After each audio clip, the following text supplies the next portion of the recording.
House Speaker Nancy Pelosi sat down with Anderson Cooper to talk about the violent attack on her husband, Paul, at their home in San Francisco a couple of weeks ago. She said one of the hardest parts was the fact that she was the target of the attack, not her husband. And now he's paying the price. She said she knows she's a target because she's very effective at her job. She also choked up recalling how she found out about the attack. Well, I was sleeping in Washington, D.C. I had just gotten in the night before from San Francisco, and the bang, bang, bang, bang on the door. So I run to the door, and I'm very scared. I see this Capitol Police, and they said, "We have to come in to talk to you." And I'm thinking, my children, my grandchildren. I never thought it would be Paul, because you know, I knew he wouldn't be out and about, shall we say. And so, terrifying. Okay, so Tori, what did you think of this interview and seeing this side of Nancy Pelosi? First of all, you rarely see Nancy Pelosi emote anything. She is a stone wall, mostly. She's third in line for the presidency, and as we saw in the documentary footage of January 6th, she and Mike Pence saved America single-handedly. Those two kept it down. She is a tough woman, and for her to even take a beat, to sort of have a moment, is emotional for Nancy Pelosi.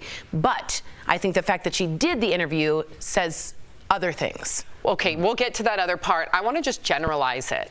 If you were at a job, let's even equate it to this job, and you were getting threats because of your job and it was affecting your family, what would you do?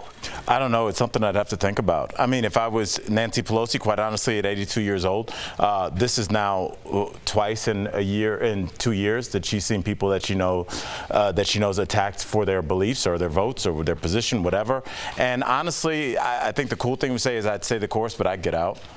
At 82, I'd want to enjoy the rest of the sunsets I have with my spouse. Do you think the fact that we're right. I know, yes. But then are you letting the terrorists win? Yeah, I am.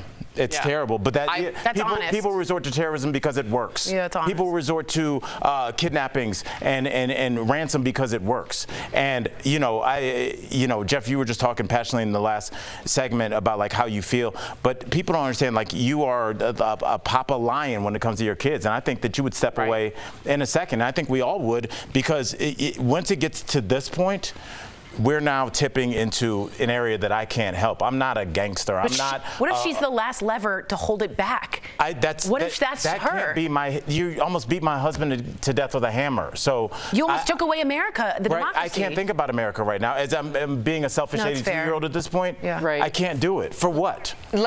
Tori, you brought up earlier, you were alluding to the fact, like, where's Nancy going to go from here? Yeah. I want you to listen to her answer to Anderson Cooper about retiring. Okay.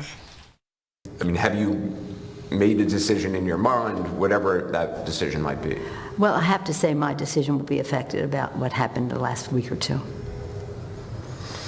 Will your decision be impacted by the attack in any way? Yes. She's very, very confident in her decision. Do you think it's yes, she's going to continue to represent America, or do you think it means I'm going to retire? I mean, I think it means she's going to continue. It emboldened her. Yes. She said it quickly. She said it confidently. She said it very, very matter-of-factly. She wouldn't have done the interview if she's going to retire, in my opinion. That was a major moment in itself.